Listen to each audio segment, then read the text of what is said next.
సిలువ యొక్క విలువను మనం చూస్తున్నాం.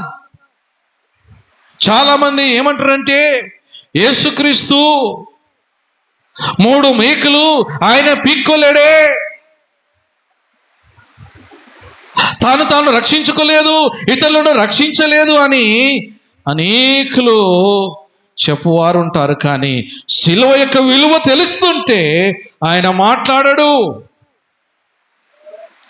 సిలువను గురించిన మాట బైబిల్లో మనం చూడగలుగుతున్నాం.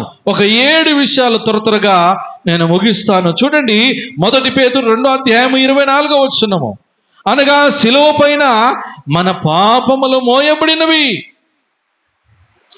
మన పాపములు మోయబడిన ఆ సిలువ పైన మన పాపములను ఆయన మోసి ఉన్నాడు.